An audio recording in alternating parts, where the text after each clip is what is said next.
देखिए, पृथ्वी की आंतरिक संरचना के बारे में दो प्रकार से जानकारी प्राप्त होती है ना। पृथ्वी की आंतरिक संरचना के बारे में दो प्रकार से, एक तो प्रत्यक्ष है, ठीक, प्रत्यक्ष साधन, और दूसरा अप्रत्यक्ष है ना।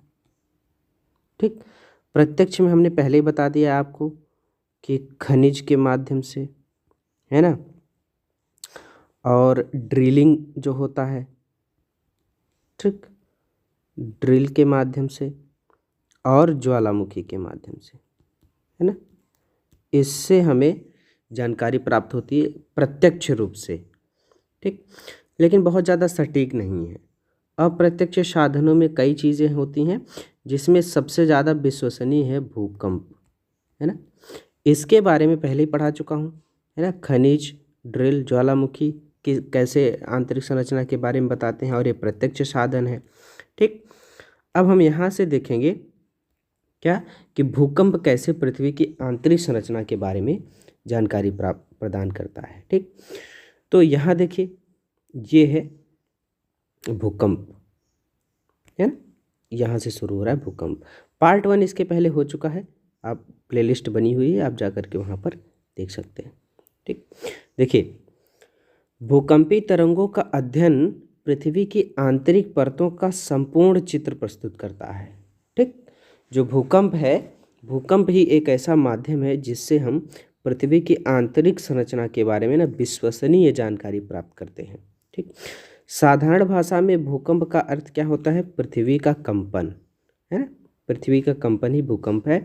यह एक प्राकृतिक घटना है। ठीक, भूकंप क्या होता है कि ऊर्जा के निकलने के कारण तरंगें उत्पन्न होती हैं। पृथ्वी है, पृथ्वी के अंदर से एनर्जी जो है वो बाहर आती है। ठीक, तो एनर्जी जो बाहर आ रही है वो किसके रूप में आ रही है? तरंग के रूप में आ रही है।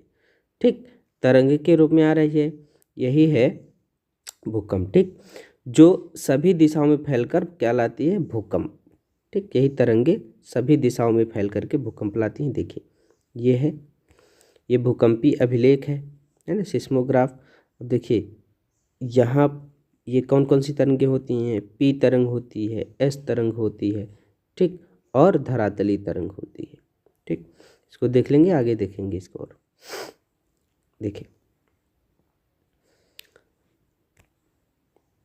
देखिए, प्रायः भ्रंश के किनारे किनारे, है ना, की ऊर्जा निकलती है।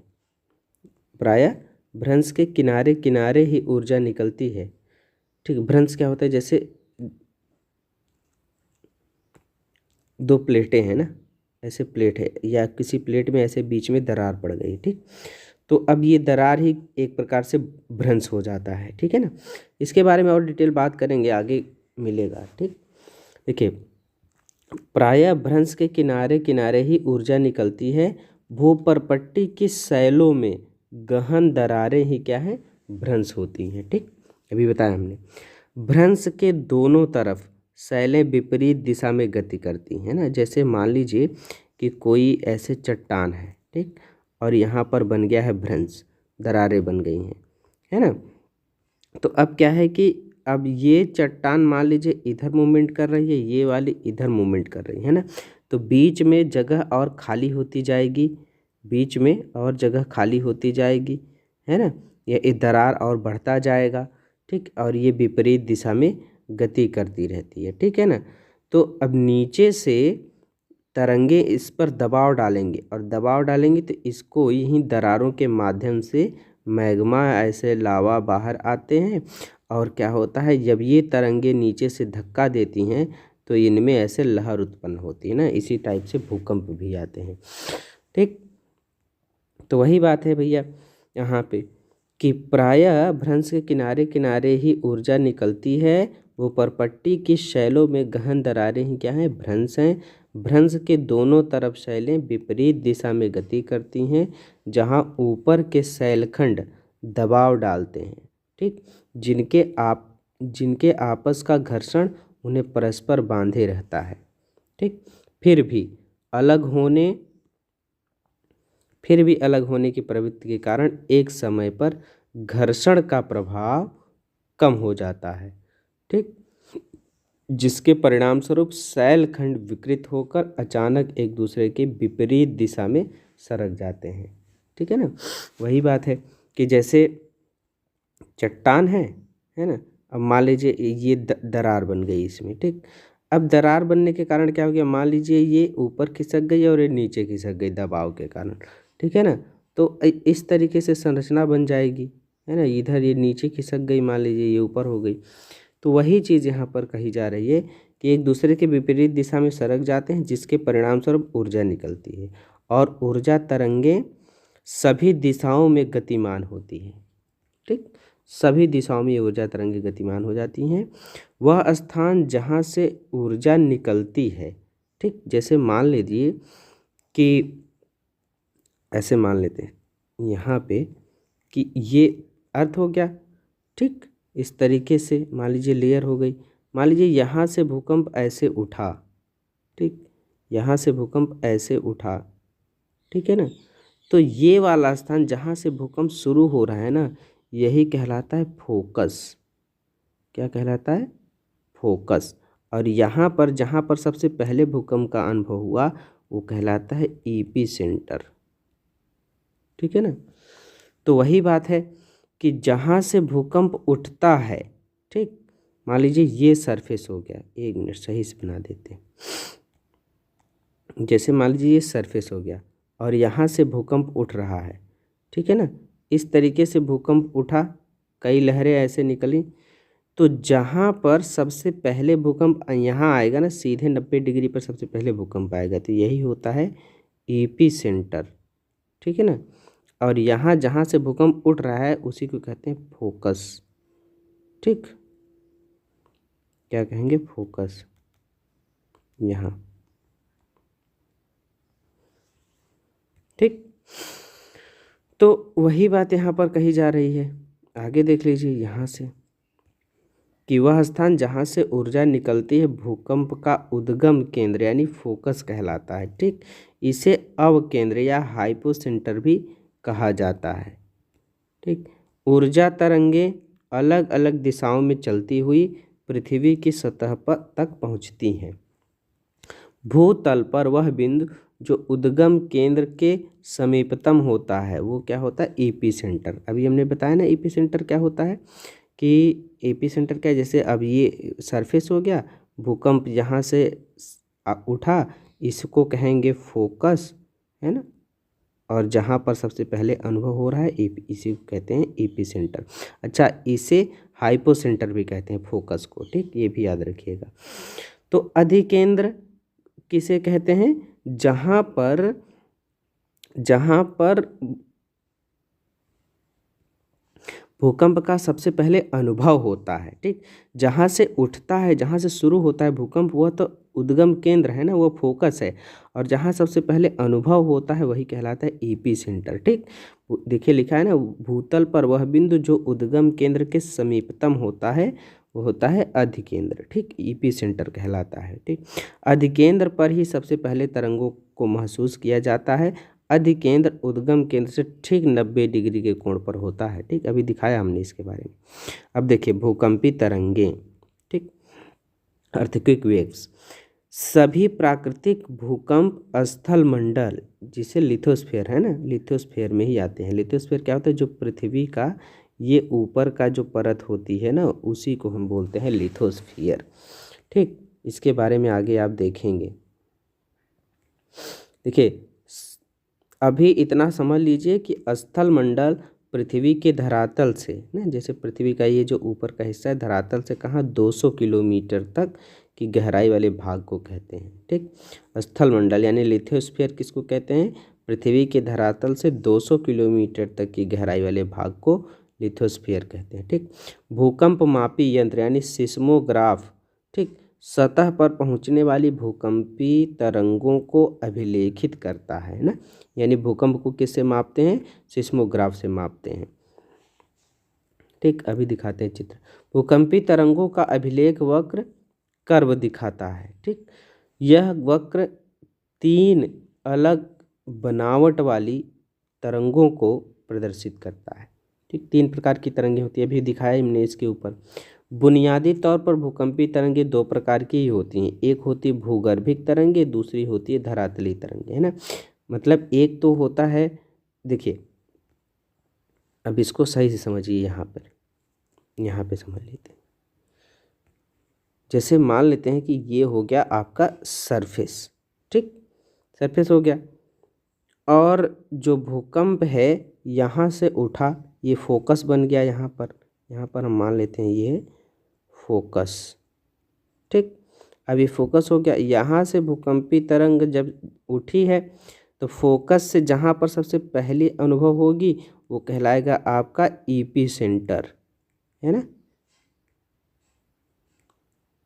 यहाँ पर हो गया आपका ईपी सेंटर, ठीक।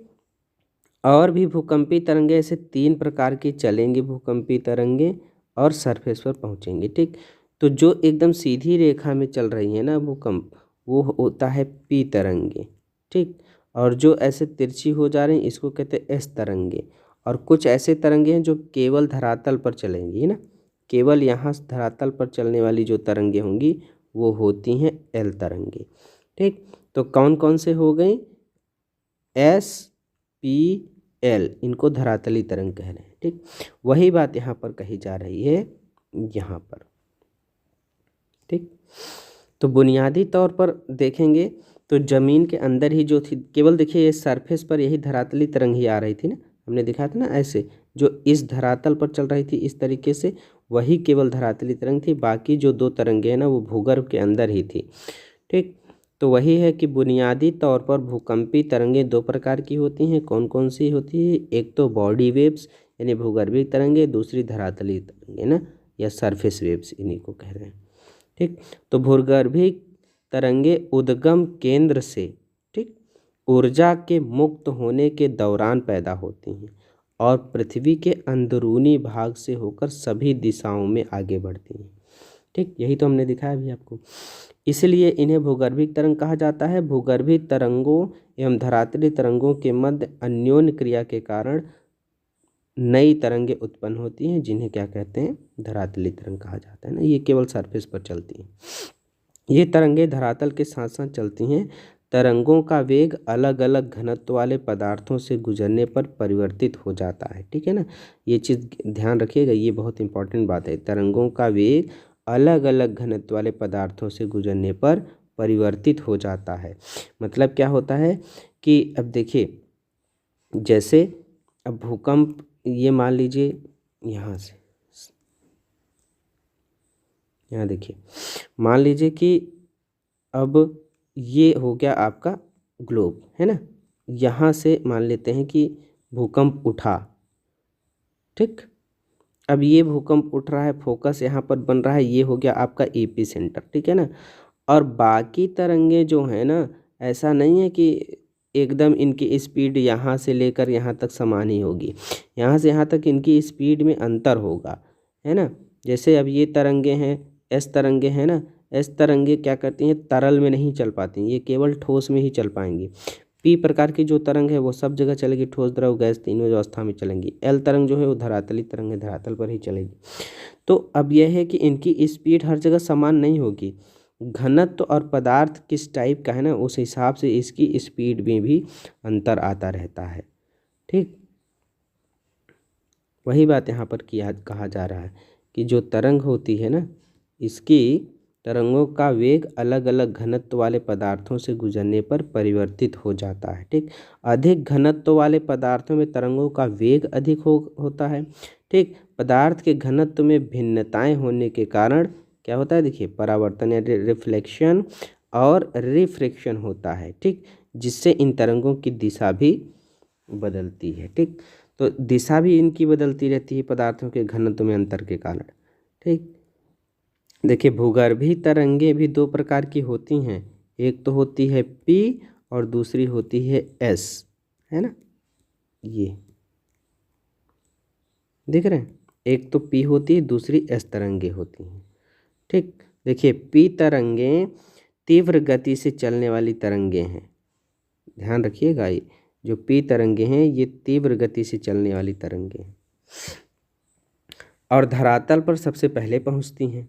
ठीक, इन्हें प्राथमिक तरंगें भी कहा जाता है। ठीक, पी तरंगें ध्वनि तरंगों जैसी होती हैं, ये भी ध्यान रखिएगा। पी तरंगें ध्वनि तरंगों जैसी होती हैं। ये ठोस में, मतलब गैस में, तरल में, ठोस में, तीनों प्रकार के पदार्थों से गुजर सकती हैं।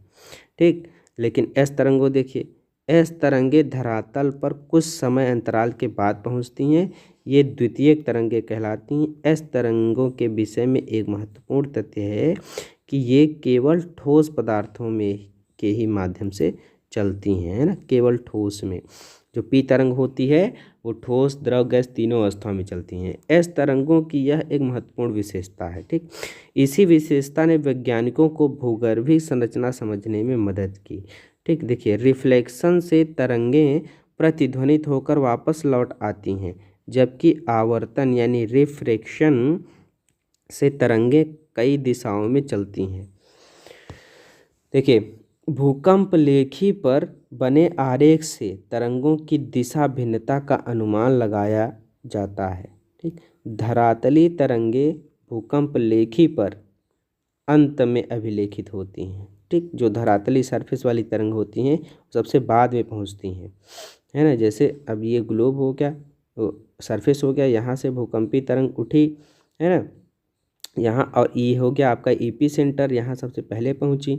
ठीक, तो सबसे पहले जो तरंग पहुँची वो पी होती है। ठीक, उसके बाद जो एस तरंग होती है वो अपना टेढ़ा मेढ़ा रास्ता बदलते हुए एस तरंग हो जाती है वो। ठीक, और धरातली तरंग सरफेस पर केवल चलती है। ठीक, तो ये सबसे लेट में पहुँचती है, ये एल तरंग होती है। ठीक, तो धरातली तरंगे भूकंप लेखी पर अंत में अभिलेखित होती हैं। ठीक, ये तरंगे ज़्यादा विनाशकारी होती हैं। ठीक, कौन सी तरंगे ज़्यादा विनाशकारी होती हैं? एल तरंग। क्यों? क्योंकि ये बहुत देर से आती हैं और धरातल पर बहुत देर तक वाइब्रेशन करती रहती हैं, कंपन करती रहती हैं। ठीक, जिससे बहुत ज़्यादा विनाश हो जाता है, इसीलिए ज़्यादा विनाशकारी होती हैं। ठीक, इनसे शैल विस्थापित होती हैं और इमारतें गिर जाती हैं। ठीक, इसीलिए ज़्यादा खतरनाक होती है। आगे देखिए, यहाँ पर है कि भूकंपी तरंगों का संचरण, मतलब किस प्रकार से ये चलती हैं। ठीक, देखिए, भिन्न भिन्न प्रकार की भूकंपी तरंगों के संचरित होने की प्रणाली क्या है? भिन्न भिन्न होती है। ठीक, जैसे ही ये संचरित होती हैं और तो शैलों में कंपन पैदा करती हैं। ठीक, देखिए, पी तरंगों से कंपन की दिशा तरंगों की दिशा के समानांतर होती है। ठीक, यह संचरण गति की दिशा में ही पदार्थ पर दबाव डालती हैं।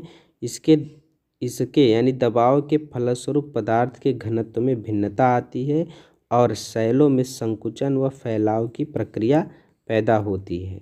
ठीक, अन्य तीन तरह की तरंगें संचरण गति के समकोण दिशा में कंपन करती हैं। ठीक, जैसे एस तरंगें ऊर्ध्वाधर तल में तरंगों की दिशा के समकोण पर कंपन करती हैं, अतः ये जिस पदार्थ से गुजरती हैं उसमें उभार व गर्त बनता है। ठीक, मतलब एस तरंग जो होती है ये जब चलती हैं तो उभार और गर्त बनता है, इस तरीके से चलती हैं ये। कौन? एस तरंगे। ठीक, अतः ये जिस पदार्थ से गुजरती हैं ना उसमें उभार और गर्त बनाती हैं। ठीक, धरातली तरंगे सबसे अधिक विनाशकारी मानी जाती हैं। एस तरंगे जब आती हैं तो इसे मकान ऊपर नीचे होने लगते हैं। ठीक, आगे देखिए, छाया क्षेत्र का उद्भव देख लीजिए कैसे होता है। तो भूकंप लेखी तंत्र यानी सिस्मोग्राफ पर दूरस्थ स्थानों से आने वाली भूकंपी तरंगें अभिलेखित होती हैं। ठीक, तो सिस्मोग्राफ से क्या होता है? सिस्मोग्राफ क्या करता है? जो भूकंपी तरंगें आ रही हैं उन्हीं का अभिलेखन करती है। ठीक, यद्यपि कुछ ऐसे क्षेत्र भी हैं जहाँ कोई भी भूकंपी तरंग यहाँ से, ठीक, जहाँ से कोई भी भूकंपी तरंग नहीं पहुँच पाती। ठीक, ये देखिए यहाँ पर कोई भूकंपी तरंग अभिलेखित नहीं होती।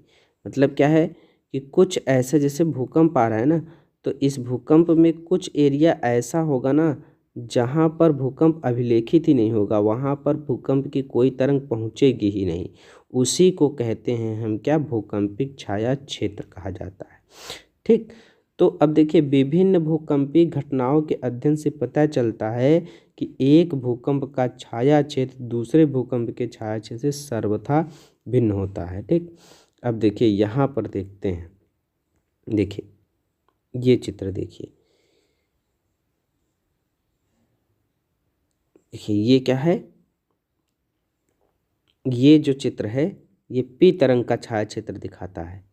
ठीक, देखिए कैसे दिखा रहा है, पहले समझ लीजिए। यहाँ देखिए यहाँ से मान लीजिए भूकंप उठ रहा है। ठीक, तो कुछ तरंगे ऐसे सीधी रेखा में चली जा रही हैं ना, देख रहे हैं, कुछ तरंगे सीधी रेखा में चली जा रही हैं इस तरीके से। ठीक, तो अब देखिए यहाँ से पी तरंगे प्राप्त की जा रही हैं, ये 45 डिग्री से लेकर के 45 डिग्री के बीच में आप देख रहे हैं ना, ये यहाँ से लेकर के यहाँ तक केवल पी तरंगे ही दिख रही हैं ना, यहाँ पर एस तरंग नहीं दिख रही। एस तरंग तो ये है। ठीक, तो एस तरंगे कहाँ दिख रही हैं, एस तरंगों की मैक्सिमम सीमा कहाँ है, 105 डिग्री तक, 0 डिग्री से 105 डिग्री तक। ठीक ना, 0 डिग्री से लेकर के 105 डिग्री तक एस तरंगे होती हैं। तो सिंपल बात कह सकते हैं कि 105 से लेकर के 105 तक एस तरंगे होती हैं। ठीक, तो एस तरंगों का छाया क्षेत्र कहाँ से कहाँ तक है, मतलब आपको ये देखना है कि कहाँ पर एस तरंगे नहीं हैं। तो देखिए 105 डिग्री के बाद से आप देख रहे हैं कहीं भी एस तरंग नहीं दिख रही है ना, यहाँ तक। तो 105 से लेकर के 105 तक एस तरंगों का छाया क्षेत्र है। ठीक है ना, और देखिए 105 से देखिए ये तरंग जो पी वाली आ रही है ना, ये तो ऐसे हर चारों दिशाओं में जाती हैं, तो यहाँ पर तो डिनोट हो ही रही है ना, ये पी वाली तरंगे हर जगह डिनोट हो रही हैं। तो वहीं पर देखा जा रहा है कि 105 डिग्री से लेकर के 145 डिग्री के बीच में कोई भी तरंग नहीं दिख रही है, ना एस दिख रही है ना पी दिख रही है। ठीक, तो ये क्या होता है, ये एस और पी दोनों के लिए छाया क्षेत्र है। ठीक है, तो एस के लिए तो है ही भैया, एस के लिए तो 105 से 105 तक पूरा यहाँ से यहाँ तक छाया क्षेत्र है। लेकिन पी के लिए देखिए 105 से 145 डिग्री के बीच में पी तरंग भी डिनोट नहीं हो रही है, पी तरंग भी नहीं दिख रही है। 145 से लेकर के 105 डिग्री के बीच में पी तरंग भी नहीं दिख रही है। तो सिंपल बात यही है कि एस तरंगों का छाया क्षेत्र 105 से 105 डिग्री तक है, कहीं भी एस तरंग नहीं दिख रही है। और पी तरंगों का छाया क्षेत्र है 105 से 145 तक, 105 से 145 तक पी तरंगों का छाया क्षेत्र होता है। ठीक है ना, देख रहे हैं ये है एस तरंगों का छाया क्षेत्र। तो एस तरंगों में आपने देखा 105 से लेकर के सीधा 105 तक कहीं भी एस तरंग दिख ही नहीं रही है। ठीक, तो ये एस तरंगों का छाया क्षेत्र हो गया। ठीक, तो यही बात यहाँ पर की जा रही है। ये देखिए कि भैया यहाँ देखिए कि चित्र में आपने देखा अ और ब में पी व एस तरंगों का छाया क्षेत्र प्रदर्शित किया गया। ठीक, यह देखा जाता है कि भूकंप लेखी भूकंप अधिकेंद्र से ना 105 के भीतर किसी भी दूरी पर पी व एस तरंग दोनों ही तरंगों का अभिलेखन करते हैं। ठीक, 105 के भीतर ही करते हैं। ठीक, देखिए भूकंप लेखी अधिकेंद्र से 145 डिग्री से परे, मतलब 145 डिग्री के बाद देखिए पी तरंगों के पहुंचने को ही दर्ज कर रहे हैं, देख रहे हैं ना यहाँ पर। ठीक, ये देखिए 145 से बाद केवल क्या कर रहे हैं, पी तरंगे ही दिख रही हैं 145 तक। ठीक है ना, यहाँ पर एस तरंगे दिख ही नहीं रही हैं। 105 से 145 के बीच पी भी नहीं दिख रही है। 145 के बाद जितनी भी तरंगे दिख रही हैं कहाँ तक, 145 तक सब क्या है, पी तरंगे ही हैं। वही बात यहाँ पर कही जा रही। ठीक, और देखिए एस तरंगों को अभिलेखित नहीं करते हैं। देखिए कहाँ है एस तरंग, वहाँ पर 105 से 105 के बीच में। अतः वैज्ञानिकों का मानना है कि भूकंप अधिकेंद्र से 105 और 145 के बीच का क्षेत्र जहाँ कोई भी भूकंपीय तरंग अभिलेखित नहीं हो रहा है, देख रहे हैं ना, ये 105 से 145 के बीच में कोई भी भूकंपीय तरंग नहीं दिख रही है। ठीक, तो 105 से 145 के बीच में जहाँ कोई भूकंपीय तरंग अभिलेखित नहीं हो रही है, दोनों प्रकार की तरंगों के लिए छाया क्षेत्र है ना, शैडो जोन है। 105 के परे ना पूरे क्षेत्र में एस तरंगे नहीं पहुँचती। एस तरंगों का छाया क्षेत्र पी तरंगों के छाया क्षेत्र से अधिक विस्तृत है ना। देखा ही अभी आपने कि पूरा देख रहे हैं यहाँ 105 से 105 तक पूरा एस तरंग है, ठीक। जबकि पी तरंग का कहाँ तक है, पी तरंग का 105 से 145 तक, ठीक। 145 से 105 तक केवल पी तरंगों का, तो एस तरंगों का छाया क्षेत्र ज़्यादा है, ठीक। भूकंप अधिकेंद्र के 105 से 145 तक पी तरंगों का छाया क्षेत्र एक पट्टी के रूप में पृथ्वी के चारों तरफ प्रतीत होता है, ठीक। एस तरंगों का छाया क्षेत्र न केवल विस्तार में बड़ा है वरन यह पृथ्वी के 40% भाग से भी अधिक है। एस तरंग छाया क्षेत्र की बात कीजिए, अगर आपको भूकंप अधिकेंद्र का पता हो तो आप किसी भी भूकंप छाया क्षेत्र का रेखांकित कर सकते हैं, ठीक। आगे इसके बारे में देखेंगे। देखिए भूकंप प्रकार, ठीक। भूकंप के प्रकार देख लीजिए। पहली बात समझिए कि सामान्यतः टेक्टोनिक यानी विवर्तनिक भूकंप ही अधिक आते हैं। टेक्टोनिक भूकंप क्या होता है, जैसे प्लेट है ना, प्लेटों के टकराने से, इस तरीके से मान लीजिए दो प्लेट हैं, एक प्लेटें संचरित कर रही हैं, एक दूसरे से टकरा गई, ठीक। तो या कोई प्लेट इसके नीचे अधिगमित हो गई, ठीक, धंस गई, इस तरीके से। तो टेक्टोनिक भूकंप ही सबसे अधिक आते हैं। ये भूकंप भ्रंश तल के किनारे चट्टानों के सरक जाने के कारण उत्पन्न होते हैं। दूसरी बात क्या होता है, एक विशिष्ट वर्ग के विवर्तनिक भूकंप को ही ज्वालामुखी जन यानी वोल्केनिक भूकंप समझा जाता है, ठीक। ये भूकंप अधिकांशतः सक्रिय ज्वालामुखी क्षेत्र के तहत आते हैं, तो ज्वालामुखी आने से भूकंप आते हैं। दूसरा, खनन क्षेत्रों में कभी कभी अत्यधिक खनन कार्य से भूमिगत खानों की छत ढह जाती है ना, जैसे खुदाई कर रहे हैं तो छत ढह गई, जिसके कारण भूकंप के हल्के झटके महसूस होंगे। कभी कभी परमाणु और रासायनिक विस्फोट से भी भूकंप आ जाता है, ठीक। इस तरह के झटकों को विस्फोट यानी एक्सप्लोशन भूकंप कहते हैं, ठीक। उसके बाद देखिए, जो भूकंप बड़े बांध वाले क्षेत्रों में आते हैं उन्हें बांध जनित भूकंप कहते हैं। मतलब रिजर्वायर बहुत ज़्यादा पानी भर गया, दबाव के कारण भूस्खलन हो गया, ठीक, इसके कारण भी भूकंप आ सकते हैं। अब देखिए यहाँ पर दिया है भूकंप की माप, तो भूकंप की कैसे माप करते हैं। देखिए पहली बात तो समझिए, भूकंपीय घटनाओं का मापन भूकंपी तीव्रता के आधार पर अथवा आघात की तीव्रता के आधार पर किया जाता है, ठीक। भूकंपीय तीव्रता की मापनी क्या होता है, रिक्टर स्केल, यह चीज़ याद रखिएगा, रिक्टर स्केल से नापी जाती है, ठीक। भूकंपीय तीव्रता भूकंप के दौरान ऊर्जा मुक्त होने से संबंधित है, ठीक। देख रहे हैं इस तरीके से होता है।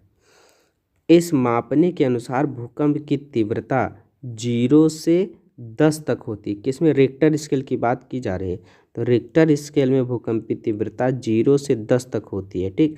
आघात की तीव्रता यानी गहनता यानी इंटेंसिटी स्केल को इटली के भूकंप वैज्ञानिक मार्केली के, देख रहे हैं ना ये चीज़, मार्केली के नाम से जाना जाता है, ठीक। यह झटकों से हुई प्रत्यक्ष हानि द्वारा निर्धारित की जाती है। इसकी गहनता 1 से 12 तक होती है। किसकी, मार्केली की बात की जा रही है। रिक्टर स्केल पे पैमाना जो होता है, रिक्टर स्केल का पैमाना 0 से 10 तक होता है, ठीक, ये चीज़ याद रखिएगा। और मार्केली स्केल जो होता है, ये देखिए मार्केली स्केल में कितना होता है, 1 से लेके 12 तक होता है, ये चीज़ याद रखिएगा। भूकंप के प्रभाव देख लीजिए भैया, क्या क्या प्रभाव हो सकते हैं।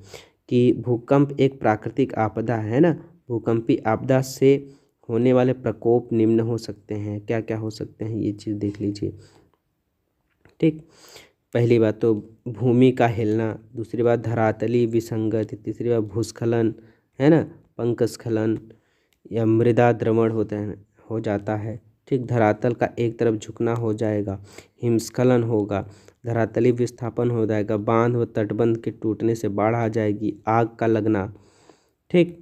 देखिए इमारतों का टूटना, ढांचों का ध्वस्त हो जाना, वस्तुओं का गिरना, सुनामी, ये सब आते हैं भूकंप की वजह से, ये सब चीज़ें हो सकती हैं। अब आगे देख लीजिए यहाँ पे, देखिए अब यहाँ से कि उपरोक्त सूचीबद्ध प्रभावों में से, मतलब जो अभी हमने देखा ना, ये जो प्रभाव देखा, ये यानी भूकंप के जितने भी हमने प्रभाव देखे, इन प्रभावों में से कहा जा रहा है कि उपरोक्त, यहाँ ठीक, उपरोक्त सूचीबद्ध प्रभावों में से छह का प्रभाव स्थल रूपों पर देखा जा सकता है ना। मतलब क्या है कि भूपटल पर, पृथ्वी के स्थल पर इन सब छह प्रभावों को देखा जा सकते हैं, बाकी अन्य को उस क्षेत्र में होने वाले जन व धन की हानि से समझा जा सकता है। ठीक है ना। देखिए एक शब्द यहाँ पर है सुनामी। ठीक, सुनामी जो है ना, ये जापानीज शब्द है, याद रखना कि सुनामी का प्रभाव तभी पड़ेगा जब भूकंप का अधिकेंद्र कहाँ होगा, समुद्री अधस्तल पर होगा। इसका मतलब क्या हुआ कि जब समुद्र के अंदर भूकंप आता है ना, तो वहाँ से बहुत तेज़ी से लहरें बाहर निकलती हैं, स्थल की ओर चलती हैं, उसी को हम क्या कहते हैं, सुनामी। ठीक है ना। तो सुनामी का प्रभाव तब पड़ता है जब कहाँ, कि भूकंप कहाँ होगा, समुद्री अधस्तल पर होगा। ठीक है। अब देखिए भूकंप की तीव्रता बहुत अधिक हो, है ना।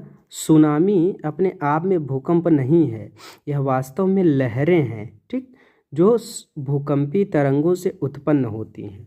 तो सुनामी क्या है, सुनामी एक प्रकार की लहरें होती हैं ना, और ये भूकंपी तरंगों से उत्पन्न होती हैं। ऐसा कब होता है, जब समुद्र के अंदर, समुद्र के अधस्तल पर भूकंप आ जाए, ठीक है ना, तब सुनामी आता है। ठीक, यद्यपि मूल रूप से कंपन की क्रिया कुछ सेकंड ही रहती है ना, फिर भी यदि भूकंप की तीव्रता, है ना, रिक्टर स्केल पर 5 से अधिक है तो इसके परिणाम अत्यधिक विनाशकारी होते हैं। ठीक, याद रखना कि अगर इस रिक्टर स्केल 5 से अधिक 5 से अधिक है तो इसके परिणाम स्वरूप अधिक विनाशकारी भूकंप आते हैं। ठीक, अब देखिए भूकंप की आवृत्ति यानी फ्रीक्वेंसी की बात कर रहा है कि भूकंप एक प्राकृतिक आपदा है। ठीक, तीव्र भूकंप के झटके से जन धन की अधिक हानि होती है, फिर भी ऐसा नहीं है कि विश्व के सभी भागों में तीव्र भूकंप ही आते हैं, है ना।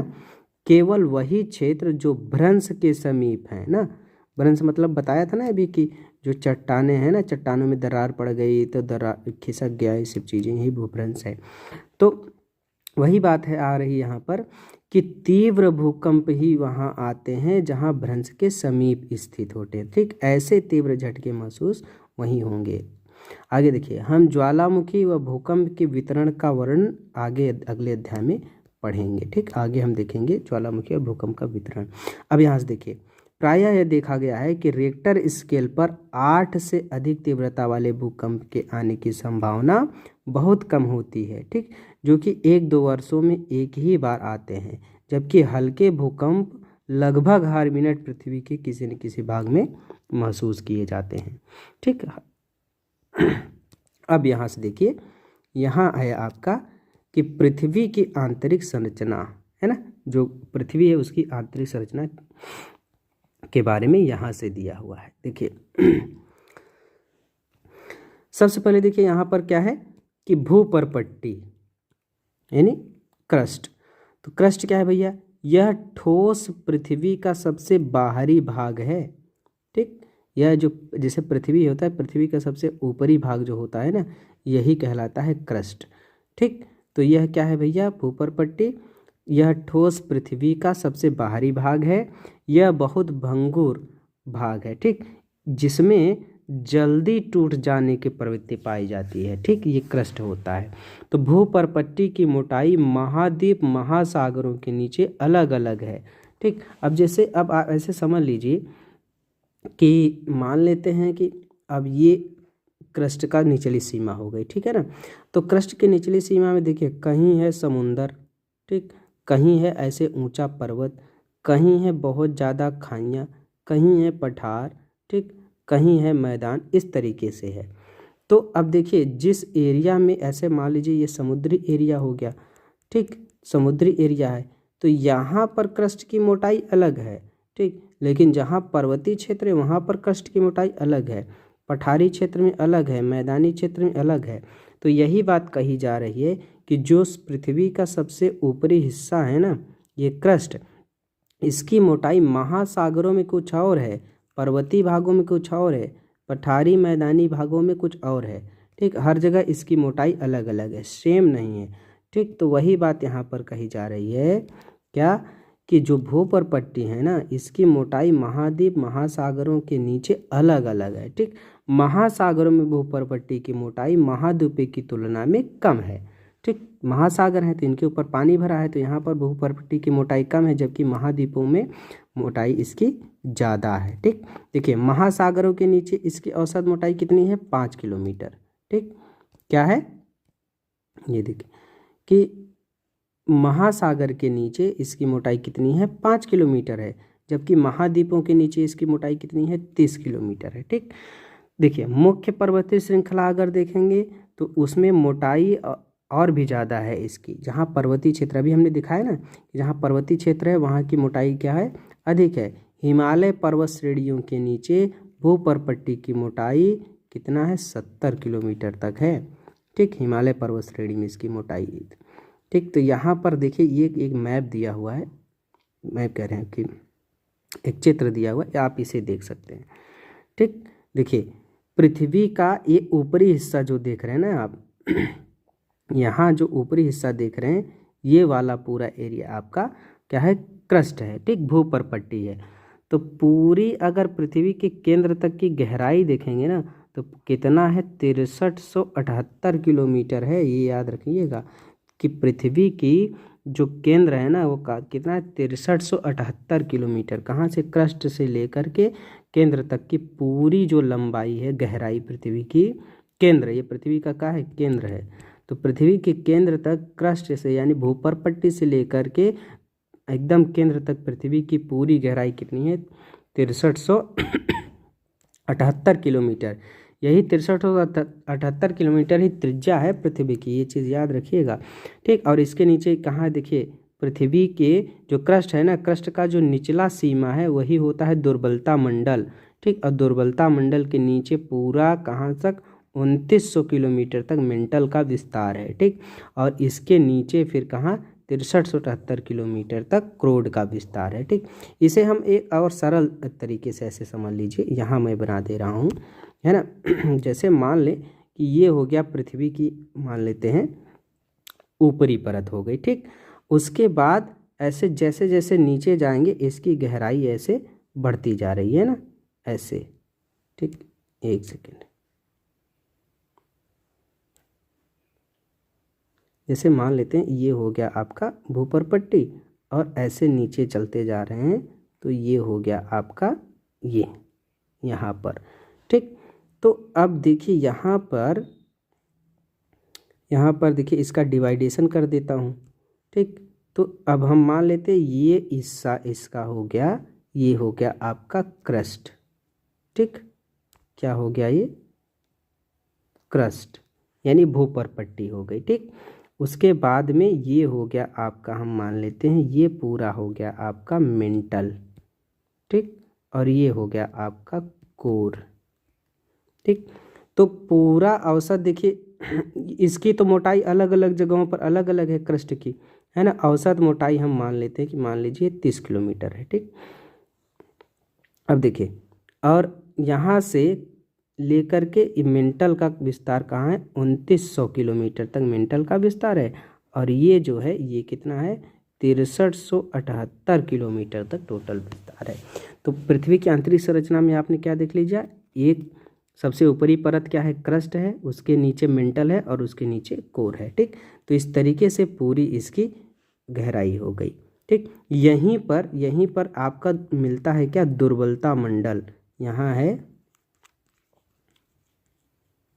दुर्बलता मंडल। ठीक, तो दुर्बलता मंडल कहाँ है?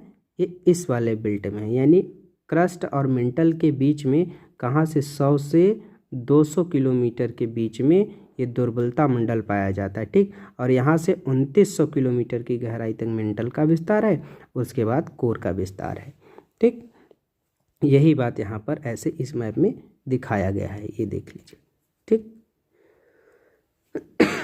अच्छा एक चीज़ और यहाँ लिखा हुआ देखिए कि 2900 किलोमीटर से 6378 किलोमीटर तक देख रहे हैं ना, ये पूरा क्रोड है। ठीक, इसी को कोर कह रहे हैं। तो क्रोड के दो हिस्से हैं, एक ये 5100 किलोमीटर तक, 2900 से 5100 किलोमीटर तक, और 5100 से 6378 किलोमीटर तक, है ना। तो अब देखिए 2900 से 5100 किलोमीटर के बीच द्रव है, याद रखिए ये लिक्विड है, और 5100 से 6300 किलोमीटर तक का भाग पूरा ठोस है। यानी ये जो आउटर कोर है ये द्रव अवस्था में है, जबकि इनर कोर जो है ये ठोस अवस्था में है। ठीक, यही बात यहाँ पर बताई जा रही है। ठीक, तो यही बात है आगे। तो ये क्रस्ट हो गया पूरा। उसके बाद देखिए यहाँ पर मेंटल है ना ये। तो मेंटल देख लीजिए भैया कि भूगर्भ में परपटी के नीचे भाग मेंटल कहलाता है। ठीक, ये मेंटल कहलाता है। तो भूपरपट्टी में भूगर्भ में परपट्टी के नीचे, जो परपट्टी मतलब क्रस्ट की बात कर रहा है, तो क्रस्ट के नीचे क्या है, मेंटल है। ठीक, यह मोहो असातत्य यानी मोहो डिसकंटिन्यूटी, मोहो ने खोजा था ना, इसे मोहो ने खोजा था, इसीलिए इसका नाम मोहो डिसकंटिन्यूटी है। ठीक, तो मोहो डिसकंटिन्यूटी कहाँ है, जैसे कि अब ये क्रस्ट होता है, मान लीजिए क्रस्ट हो गया, तो यहाँ जहाँ से क्रस्ट खत्म हो रहा है ना वहीं से मेंटल शुरू हो रहा है, तो इसी को कहते हैं हम मोहो डिसकंटिन्यूटी, है ना, मोहो डिसकंटिन्यूटी इसको बोल रहे हैं। तो भैया मोहो डिसकंटिन्यूटी से आरंभ होकर कहाँ 2900 किलोमीटर की गहराई तक पाया जाता है क्या, मेंटल। ठीक, तो मेंटल का विस्तार कहाँ से कहाँ तक है, मोहो डिसकंटिन्यूटी से 2900 किलोमीटर की गहराई तक, मोहो डिसकंटिन्यूटी से 2900 किलोमीटर की गहराई तक क्या है, मेंटल का विस्तार है। ठीक, मेंटल का ऊपरी भाग देख रहे हैं ना क्या होता है, दुर्बलता मंडल, एस्थेनोस्फेयर, अभी हमने बताया ना एस्थेनोस्फेयर होता है। ठीक, एस्थेनो शब्द का अर्थ क्या होता है, दुर्बलता से है। ठीक, इसका विस्तार कहाँ है, 400 किलोमीटर तक आंका गया है। 100 से 200 किलोमीटर किसी किसी किताब में दिया है, लेकिन भैया एनसीईआरटी में जो दिया है उसको हम मानेंगे। एनसीईआरटी में क्या दिया है कि दुर्बलता मंडल कहाँ है, 400 किलोमीटर तक आंका गया है। ठीक, ज्वालामुखी उद्गार के दौरान जो लावा धरातल पर पहुंचता है ना, इसका मुख्य स्रोत यहीं है, कहाँ है, ये दुर्बलता मंडल है, जहाँ यहीं पर इसका स्रोत है। ठीक, भूपरपट्टी एवं मेंटल का ऊपरी भाग मिलकर क्या बनाता है, लिथोस्फीयर। ठीक, ये चीज़ याद रखिए, क्या, भूपरपट्टी पूरा भूपरपट्टी है ना, और मेंटल का ऊपरी भाग मिलकर क्या बनाता है, स्थल मंडल यानी लिथोस्फीयर कहलाता है। ठीक, इसकी मोटाई कितना है, 100 से 200 किलोमीटर के बीच पाई जाती है। ठीक, निचले मेंटल का विस्तार दुर्बलता मंडल के समाप्त हो जाने के बाद तक है। ये चीज़ ध्यान रखना होगा क्या, कि जो निचला मेंटल का विस्तार दुर्बलता मंडल के समाप्त हो जाने के बाद तक है। ठीक, यह ठोस अवस्था में है। दुर्बलता मंडल तो 400 किलोमीटर पर समाप्त हो जाता है ना, उसके नीचे तक है, उसके बाद तक है, कहाँ तक, 2900 किलोमीटर की गहराई तक मेंटल का विस्तार है। यहाँ ऊपर लिखा हुआ था, देख रहे हैं ना, ये कहाँ तक, ये लिखा हुआ है 2900 किलोमीटर तक मेंटल का विस्तार है। दुर्बलता मंडल तो 400 किलोमीटर। देखिए दुर्बलता मंडल के बाद क्रोड शुरू हो जाता है, जैसा कि पहले ही इंगित किया जा चुका है कि भूकंपी तरंगों के वेग ने पृथ्वी के क्रोड को समझने में सहायता दी है। जैसे आप क्या देख रहे थे ना, जैसे ये एक चीज़ देख लीजिए, भूकंपी तरंगों में जैसे अब ये ग्लोब हो गया और मान लेते हैं कि ये क्रोड है ना, क्रोड है। अब देखिए जो भूकंपी तरंगे मान लीजिए यहाँ से आ रही हैं, तो यहाँ से ऐसे कुछ तो एकदम सीधी रेखा में चली जा रही ना, तो ये पी वाली तरंग थी जो केंद्र से होके गुजर रही थी। लेकिन याद रखिए जो एक एस तरंग होती है ना, वो यहाँ से शुरू तो हो रही है लेकिन कुछ दूर सीधे जाएगी, उसके बाद ऐसे मुड़ जाएगी। ठीक, तो इसका मतलब ये बताता है कि जो एस तरंग है ये तरल में नहीं चल पाती है ना, तरल में नहीं चल पाती, केवल ठोस में चलती है। तो इसका मतलब ये वाला एरिया तरल होगा, है ना, ये वाला एरिया तरल होगा। तो इसीलिए यहाँ जो कोर का जो आउटर लेयर है ना, ये तरल अवस्था में होता है। ठीक, ये चीज़ बताया जा रहा है यहाँ पर। ठीक, तो इसका अर्थ यही हुआ कि जो ये वाली एस तरंगे हैं ना, ये कोर में प्रवेश नहीं कर पा रही हैं। इसका मतलब जो कोर का कुछ हिस्सा ऊपर वाला जो है ये तरल अवस्था में है ना, और इसके बाद जो इनर कोर है ये ठोस अवस्था में है। ठीक, अभी बताया इसके बारे में। तो ये हो गया आपका यहाँ से देखिए अब ये कोर हो गया। देखिए यहाँ से कोर के बारे में पढ़ेंगे। जैसा कि पहले इंगित किया जा चुका है कि भूकंपीय तरंगों के वेग ने पृथ्वी के क्रोड को समझने में सहायता की है। ठीक, देखिए क्रोड व मेंटल की सीमा 2900 किलोमीटर की गहराई पर है। ठीक, क्रोड है ना, और मेंटल की सीमा 2900 किलोमीटर की गहराई पर है। ठीक, मतलब बहुत नीचे चले जाएंगे तब। बाह्य क्रोड यानी आउटर कोर तरल अवस्था में है, जबकि आंतरिक क्रोड यानी इनर क्रोड किस अवस्था में? ठोस अवस्था में। अभी हमने इसके बारे में बताया।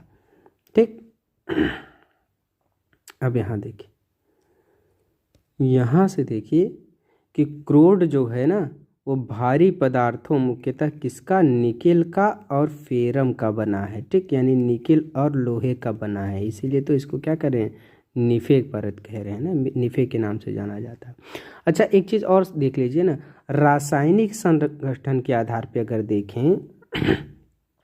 है ना, रासायनिक संरचना पर के आधार पर अगर देखें तब भी जो पृथ्वी की आंतरिक संरचना है इसके भी 3 हिस्से हैं।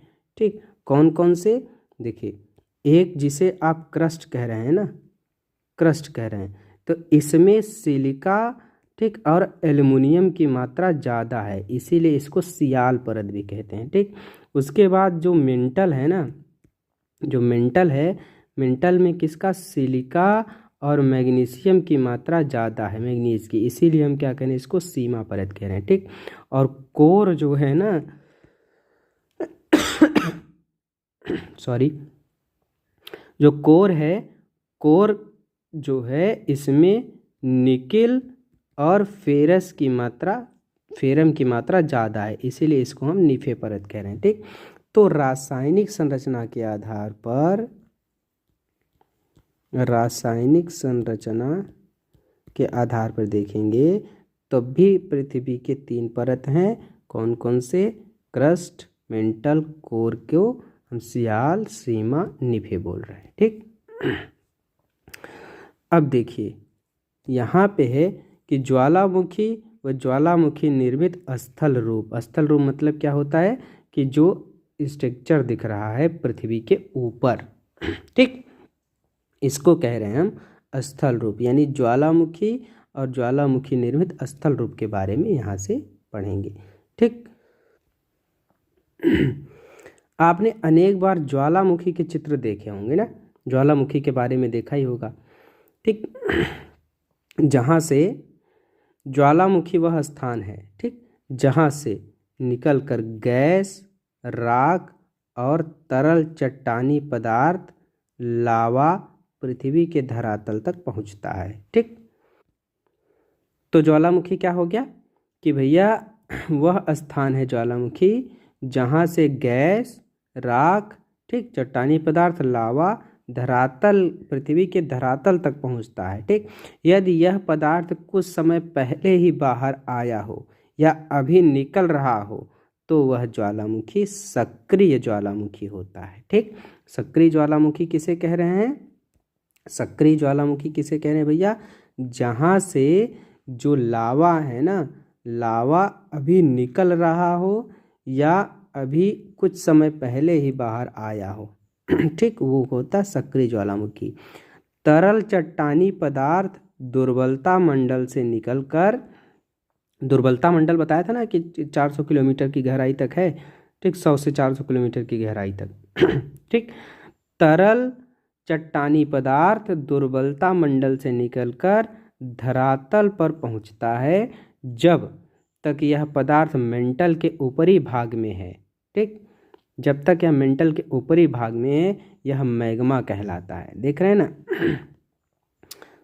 ठीक, और जब यह भूपटल के ऊपर या धरातल पहुंच जाता है तब ये हो जाता है लावा। तो इस बात को एक बार समझ लीजिए ना, कैसे? देखिए, जो यहाँ देखिए, जैसे मान लीजिए कि ये ऐसे ज्वालामुखी हो गया, ज्वालामुखी का मुख है ना, और ये ऐसे ज्वालामुखी होता है और यहाँ पर होता है आपका दुर्बलता मंडल। ठीक, ये है दुर्बलता मंडल। ठीक, यहाँ पर आपका दुर्बलता मंडल है और यहीं पर सब पिघला हुआ पदार्थ है ना। और यहीं से मैग्मा ऐसे ज्वालामुखी से बाहर निकलता है। ठीक, ऐसे बाहर निकलेगा ज्वालामुखी से इस तरीके से। ठीक, दिख रहा है, ये ज्वालामुखी यहाँ पर दिख रहा है। तो इस तरीके से बाहर निकलता है ज्वालामुखी, है ना। तो देखिए कभी कभी ऐसा होता है कि ये हम मान लें कि ये पृथ्वी का भूपटल है ना, क्रस्ट हो गया। ठीक, ये मोटाई क्रस्ट की हो गई और यहाँ मान लीजिए यहाँ से ये मेंटल है, तो यहाँ से यहाँ तक पूरा मानते हैं ये मेंटल हो गया और ये हो गया मान लेते हैं हम क्रस्ट हो गया। ठीक, तो देखिए अब यहाँ से मान लीजिए ये मैग्मा है ना, ये क्या हो गया आपका मैग्मा है और ये ऐसे बाहर निकल रहा है ना, ऐसे बाहर निकलने की कोशिश कर रहा है। ठीक, तो अब जब ये मेंटल के ऊपरी भाग में यहाँ पर है तभी इसे कह रहे हैं मैग्मा। लेकिन जब ये धरातल पर ऐसे बाहर आ गया है ना, अब ये जो मैग्मा हो गया, अब इसे हम कहेंगे लावा। ठीक, तो जो धरातल के अंदर ही है ना, मेंटल के ऊपरी भाग में ही है, इसको हम कहेंगे मैग्मा और जब ये बाहर आ जाता है तब हम इसे कहते हैं लावा। ठीक, यही बात यहाँ पर बताई जा रही है। ठीक, क्या बताई जा रही है यहाँ पे कि भैया लावा कब हो जाता है, जब यह भूपटल के ऊपर या धरातल पर पहुँच जाता है तब यह हो जाता है लावा। ठीक, देखिए वह पदार्थ जो धरातल पर पहुँचता है, ठीक, उसमें लावा प्रवाह है ना, लावा के जमे हुए टुकड़ों का मलबा यानी ज्वलखंडाश्मि इसको बोल रहा है मलबा। ठीक, देखिए ज्वालामुखी बम, राख, धूलकण, गैसें, ठीक, गैसें जैसे नाइट्रोजन यौगिक, सल्फर यौगिक और कुछ मात्रा में क्लोरीन, हाइड्रोजन, आर्गन, ये सब शामिल होते हैं जब ये बाहर निकलता है। ठीक, आगे देखिए कि ज्वालामुखी उद्गार की प्रवृत्ति और धरातल पर विकसित आकृति, मतलब जो ज्वालामुखी है वो किस प्रकार से उसका उद्गार हो रहा है। ठीक, और जब वो धरती पर आ जा रहा है धरातल पर तो वो किस प्रकार की आकृति बना रहा है। ठीक, इस आधार पर ज्वालामुखी को वर्गीकृत करते हैं। कुछ प्रमुख ज्वालामुखी निम्न प्रकार से हैं। कौन कौन से, ये देखिए, पहले है आपका सिल्ड ज्वालामुखी। ठीक, कौन सा है, ये सिल्ड ज्वालामुखी। ठीक, इसको कहें सिल्ड वोल्केनोस। तो सिल्ड वोल्केनो क्या है समझ लीजिए कि बेसाल्ट प्रवाह को छोड़कर पृथ्वी पर पाए जाने वाले सभी ज्वालामुखियों में सिल्ड ज्वालामुखी सबसे विशाल हैं। ठीक, तो बेसाल्ट प्रवाह को अगर छोड़ दे तो जो सिल्ड ज्वालामुखी होते हैं वो पृथ्वी पर सबसे विशाल हैं। हवाई द्वीप के ज्वालामुखी इसके सबसे अच्छे उदाहरण हैं। देखिए ये ज्वालामुखी मुख्यतः बेसाल्ट से निर्मित होते हैं। ठीक, जो तरल लावा के ठंडे होने से बनते हैं। जो तरल लावा है वो ठंडा हो जाता है तो बेसाल्ट बनता है। ठीक, यह लावा उद्गार के समय बहुत तरल होता है। ठीक, देखिए जब लावा बहुत ज़्यादा तरल होगा तो बहुत दूर तक फैलेगा। ठीक, इसी कारण इन ज्वालामुखियों का ढाल तीव्र नहीं होता है। ठीक, जैसे अब क्या हो रहा है ना कि अब जैसे मान लीजिए कि लावा बहुत ज़्यादा गाढ़ा नहीं है। ठीक, ये सतह हो गया। अब यहाँ से मान लीजिए नीचे से ऐसे लावा बाहर आ रहा है। ठीक, यहाँ सतह पर फूटा, तो अगर लावा बहुत ज़्यादा गाढ़ा है तो यहीं पास में ही इकट्ठा होगा, और गाढ़ा नहीं है ना तो ऐसे दूर तक फैलेगा। ठीक, ऐसे निकलेगा और दूर तक ऐसे फैलेगा। ठीक, तो जब दूर तक फैलेगा तो इस टाइप के शील्ड बनेंगे ना, समतल स्थिति बन जाएगी। ठीक, तीव्र नहीं होगा। यदि किसी भी, देखिए आगे यहाँ पे देखिए ये शील्ड ज्वालामुखी है, देख रहे हैं, ये शील्ड ज्वालामुखी है। यहाँ से लावा निकला लेकिन इसका ढाल बहुत ज़्यादा तीव्र नहीं है। ठीक, सिल्ड ज्वालामुखी हो जाता है इस तरीके से। ठीक, और ये सिंडर शंकु है, देख रहे हैं ये सिंडर शंकु, आगे देख लेंगे इसके बारे में भी। ठीक, यदि यहाँ लिखा हुआ है ना, देखिए यदि यदि किसी, यहाँ से यदि किसी तरह, ये देखिए यदि किसी तरह नलिका यानी वेंट जो छिद्र है ना, वो छिद्र से पानी भीतर चला जाए तो ज्वालामुखी विस्फोट भी हो जाते हैं। ठीक, अन्यथा कम विस्फोट होना ही इसकी विशेषता है। किसकी? ये जो वहाँ पर देख रहे हैं, यहाँ पर देख रहे हैं ना, ये जो सिल्ड ज्वालामुखी, अगर यहाँ पर ऐसे पानी चला गया है ना इसमें, तो पानी अगर चला गया तभी ये बहुत तेज़ी से विस्फोट करते हैं। नहीं, इसकी विशेषता क्या है कि ये बहुत तेज़ी से विस्फोट नहीं करते, बहुत शांत तरीके से विस्फोट होता है इसमें। ठीक, तो विस्फोट इसमें कम होता है। ठीक, इन ज्वालामुखियों से लावा फव्वारे के रूप में बाहर आता है। ठीक ना, जैसे वो सिंडर ज्वालामुखी था, अभी हमने देखा ये सिल्ड ज्वालामुखी था, तो इसमें से जो लावा ऐसे फव्वारे के रूप में ऐसे बाहर आता है, क्योंकि बहुत ज़्यादा तरल होता है इसलिए फव्वारे के रूप में आएगा और इस तरीके से फैलता चला जाएगा। ठीक, तो ये होता है आपका सिल्ड ज्वालामुखी। ठीक, देखिए, और निकास पर एक क्या बनता है, कोन, शंकु बनाता है। ठीक, जो सिंडर यानी सिंडर कोन के रूप में विकसित होता है। ठीक, देख रहे हैं ना, ये इस तरीके से कोन बनेगा, सिंडर कोन के रूप में ऐसे इस तरीके से विकसित होगा। इसका बहुत ज़्यादा इसका ढाल नहीं हो पाता है। अगला देखिए, अगला है कंपोजिट वोल्केनो। ठीक, क्या है, मिश्रित ज्वालामुखी। तो मिश्रित ज्वालामुखी देखिए क्या होता है कि इन ज्वालामुखियों से बेसाल्ट की अपेक्षा ठीक अधिक ठंडे व श्यान यानी गाढ़ा और चिपचिपा लावा का उद्गार होता है। ठीक, बहुत चिपचिपा गाढ़ा होता है। तब क्या होगा, तो तब जैसे मान लीजिए कि अगर बहुत गाढ़ा है तो ये सतह हो गया, सतह से जब लावा निकलेगा तो यहीं अगल बगल ही इकट्ठा होगा ना। जब अगल बगल इकट्ठा होगा, ज़्यादा दूर तक नहीं जाएगा, तो क्या होगा कि एक टाइप का ऐसे शंकु बनने लगेगा, है ना। तो बहुत ऊंचा और शीघ्र ढाल वाला शंकु बन जाएगा। ठीक, वही बात यहाँ पर बताई जा रही है कि ये गाढ़ा चिपचिपा जब लावा होगा, है ना, गाढ़ा चिपचिपा लावा होता है, तो क्या होता है कि ये इनका बहुत ज़्यादा दूर तक नहीं जाते। प्रायः ये ज्वालामुखी भीषण विस्फोटक होते हैं। ठीक, इनसे लावा के साथ भारी मात्रा में क्या निकलता है, ज्वलखंडास यानी कंकड़ पत्थर पदार्थ, ये सब चट्टानें बहुत ज़्यादा निकलती हैं। पदार्थ व राख भी धरातल पर पहुंचती है। यह पदार्थ ठीक निकास नली, यहाँ से देखिए, ये देखिए मिश्रित टाइप का ज्वालामुखी है, देख रहे हैं इसका ढाल कितना तीव्र हो गया, यहाँ से तेज़ी से विस्फोट हो रहा है इस तरीके से।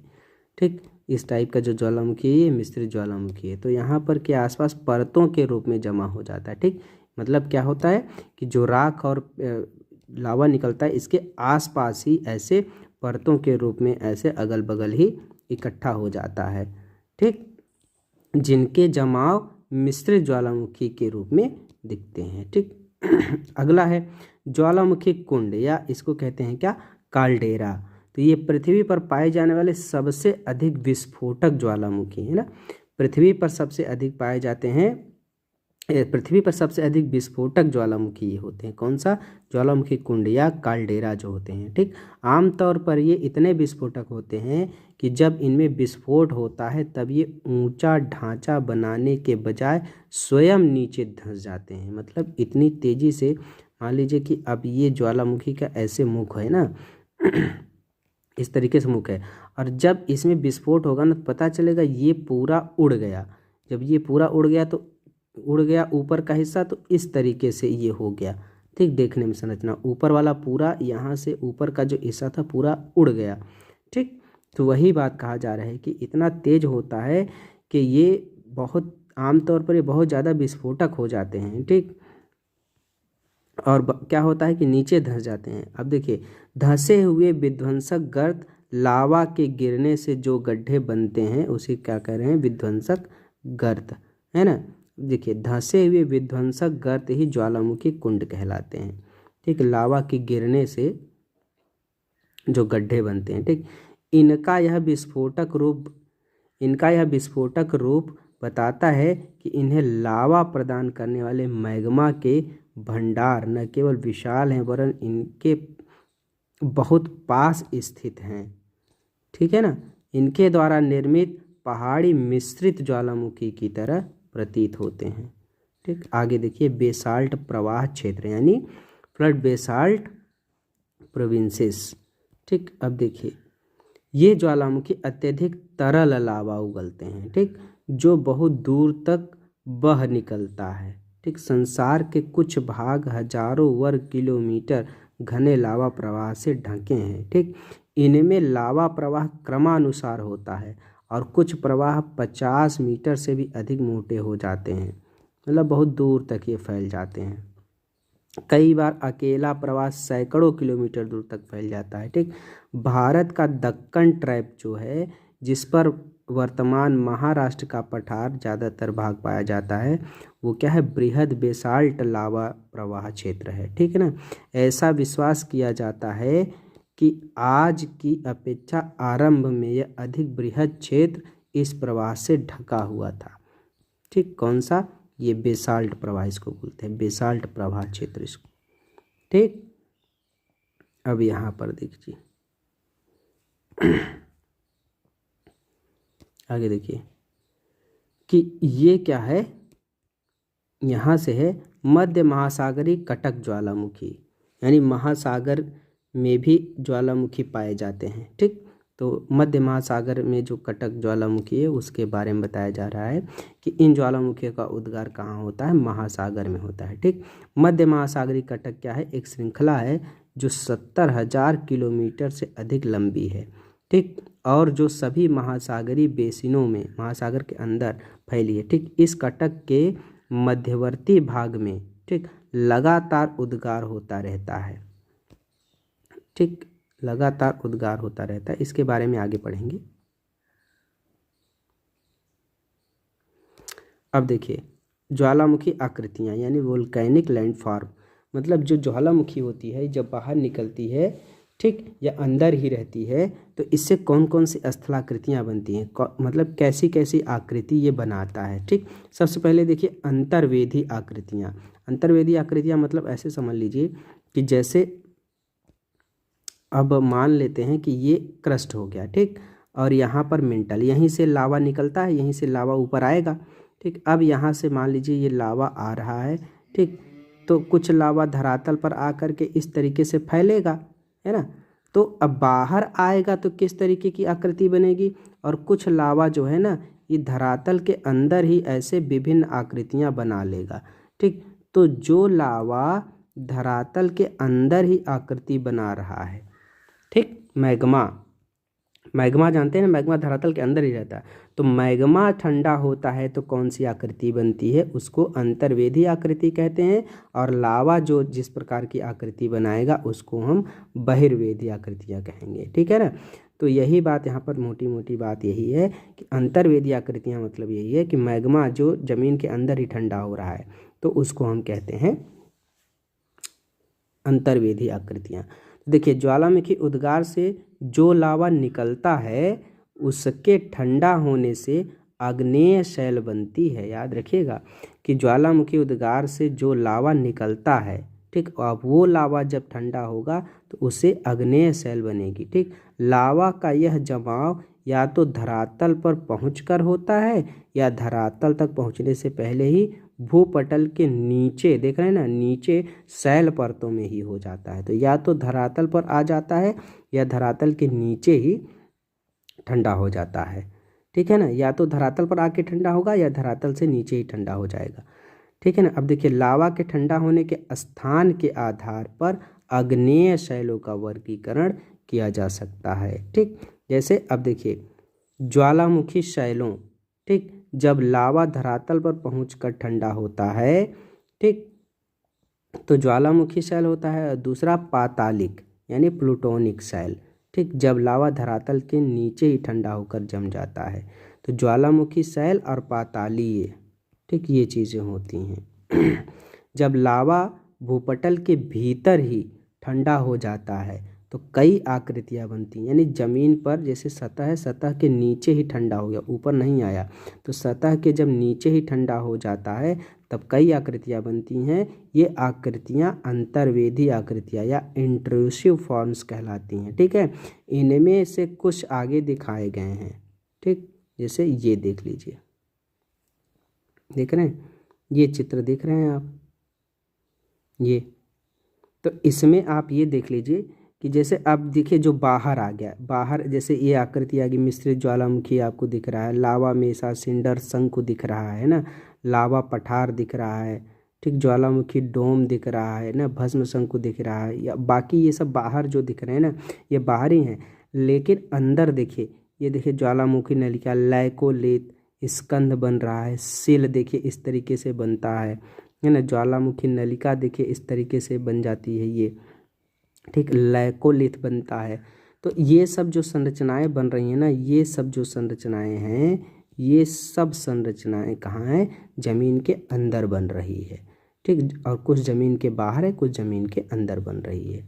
ठीक, तो जैसे अब यहाँ पर देखिए बैथोलिथ, ठीक, बैथोलिथ आकृति देख लीजिए, यहाँ पर बैथोलिथ आकृति होती है। ठीक, यहाँ पे नहीं बनाया है, कोई बात नहीं। तो देखिए यहाँ देखिए बैथोलिथ, यदि मैग्मा का बड़ा पिंड भूपर्पट्टी में अधिक गहराई पर ठंडा हो जाए, ठीक है ना, बहुत ज़्यादा गहराई पर जब ठंडा होता है और ये आकृति में कैसा गुंबद के आकार में विकसित हो जाता है। ठीक, अनाच्छादन प्रक्रियाओं के द्वारा ऊपरी पदार्थ के हट जाने पर ही यह धरातल पर प्रकट होता है। ठीक, ये विशाल क्षेत्र में फैले होते हैं और कभी कभी इनकी गहराई भी कई किलोमीटर तक होती है। ठीक, ये ग्रेनाइट से बने होते हैं, याद रखिए ग्रेनाइट के बने पिंड हैं, इन्हें बैथोलिथ कहा जाता है। ठीक, जो मैग्मा भंडारों के जमे हुए भाग हैं। ठीक, तो ये हो जाता है आपका बैथोलिथ। ठीक, उसके बाद देखिए ये लैकोलिथ क्या होता है, ये गुंबद नुमा विशाल अंतर्वेदी चट्टानें हैं। ठीक ना, देखिए गुंबद की तरह ये भी था, गुंबद की तरह ये भी था, लेकिन ये क्या था, ऊपरपट्टी में बहुत गहराई पर ठंडा हो रहा था। ठीक, और लैकोलिथ क्या है, देखिए गुंबद नुमा विशाल अंतर्वेदी चट्टानें जिनका तल समतल है ना, जिसका तल जो होगा समतल होगा और ये गुंबद नुमा आकृति हो जाएंगे। ठीक, जिसका तल समतल व एक पाइप रूपी, ठीक, पाइप रूपी वाहक नलिका से नीचे से जुड़ा होता है। ठीक, जैसे अभी ये गुंबद हो गया, इसका समतल हो गया, पाइप से ऐसे इस तरीके से जुड़ा हुआ है। ठीक, इनकी आकृति धरातल पर पाए जाने वाले मिश्रित ज्वालामुखी के गुंबद से मिलती है। ठीक, अंतर केवल यह होता है कि जो लैकोलिथ गहराई में पाया जाता है और जो मिश्रित ज्वालामुखी होते हैं ये ऊपर होता है। ठीक, देखिए कर्नाटक के पठार में ग्रेनाइट चट्टानों की बनी ऐसी ही गुंबद नुमा पहाड़ियाँ हैं। इनमें से अधिकतर अब अपत्रित यानी एक्सफोलिएटेड हो चुकी हैं और धरातल पर देखी जा सकती हैं। ये लैकोलिथ व बैथोलिथ के अच्छे उदाहरण हैं। ठीक, अब यहाँ पर देखिए ये है लैपोलिथ, फैकोलिथ और सिल, यानी लैपोलिथ, फैकोलिथ और सिल। तो देखिए ऊपर उठते लावा का कुछ भाग क्षैतिज दिशा में पाए जाने वाले कमज़ोर धरातल में चला जाता है। ठीक, जैसे क्या हो गया कि जैसे मान लीजिए ये सतह हो गया यहाँ से, अब कुछ ऐसे लावा ऊपर उठ रहा है लेकिन कुछ धरातल में ऐसे अगल बगल में चला गया, अगल बगल में जब चला जाता है ऐसे, तो इसको कहते हैं सिल हो जाता है ना। यहाँ पर क्या हो जाता है, यह अलग अलग आकृतियों में जम जाता है। यदि यह तस्तरी के आकार में जम जाए तो यह होता है क्या, लैपोलिथ। ठीक, तस्तरी की तरह अगर जम गया तो यह हो गया लैपोलिथ कहलाएगा। और कई बार अंतर्वेदी चट्टानें अग्नेय चट्टानों की मोड़दार अवस्था में, जैसे अपनत के ऊपर व अभिनत के तल में लावा का जमा हो जाता है, यानी ये लहरदार चट्टानें एक निश्चित वाहक नली से मैग्मा भंडारों से जुड़ी होती हैं। ठीक, जो क्रमशः क्या हो जाता है, बैथोलिथ विकसित हो जाता है। ठीक, अगर लहरदार है तो वो बैथोलिथ हो गया। ठीक, यह ही फैकोलिथ कहलाता है। लहरदार जमा बैथोलिथ होता है। ठीक, फैकोलिथ होता है। अब आगे देखिए अंतर्वेदी अग्नि चट्टानों का क्षैतिज तल में एक चादर के रूप में ठंडा होना सिल या सीट कहलाता है। मतलब ऐसे चादर के रूप में इस तरीके से फैल गया तो वो क्या हो जाता है, आपका सिल या सीट कहलाता है। ठीक, जमाव की मोटाई के आधार पर इन्हें विभाजित किया जाता है। कम मोटाई वाले जमाव को सीट व घने मोटाई वाले को सिल कहते हैं। ठीक, सीट है पतला होता है और जो सिल होता है ये मोटा हो जाता है। ठीक, उसके बाद देखिए यहाँ पर डाइक है। जब लावा का प्रवाह दरारों में, ठीक, धरातल के लगभग समकोण होता है। मतलब क्या हो गया कि जैसे अब ये लावा ये ऊपर से सतह हो गई, ये नीचे से ऐसे लावा आ रहा है और ये लावा का जमाव ऐसे दीवार के रूप में हो गया है ना। अब यहीं पर ये ऐसे जम गया। ठीक, अब ये ऐसे जम गया तो यही कहलाता है डाइक। मतलब समतल में समकोण पर ये क्या हो गया, दीवार की तरह आकृति बना लिया। तो इसी को कहते हैं हम क्या, दीवार की भांति संरचना बना दिया तो ये क्या होता है, डाइक। ठीक, यही संरचना डाइक कहलाती है। पश्चिमी महाराष्ट्र क्षेत्र के अंतर्वेदी अग्नि चट्टानों में यह आकृति बहुतायत से आपको देखने को मिल जाती है। ठीक, ज्वालामुखी उद्गार से बने दक्कन ट्रैप के विकास में डाइक उद्गार की वाहक समझी जा सकती है ना। ज्वालामुखी उद्गार से बने दक्कन ट्रैप के विकास में डाइक उद्गार की वाहक समझी जा सकती है। ठीक, तो ये हो गया आपका ये वाला चैप्टर समाप्त। यहाँ पर ये क्या कौन सा चैप्टर था भैया, ये 11th की जो NCERT है, ठीक, NCERT कौन सी 11th की जो NCERT है इसका चैप्टर 3 था। ठीक, ये समाप्त हो गया। ठीक, बहुत जल्दी हम लेकर के आएंगे इसके नेक्स्ट चैप्टर। तब तक के लिए सबसे नमस्कार।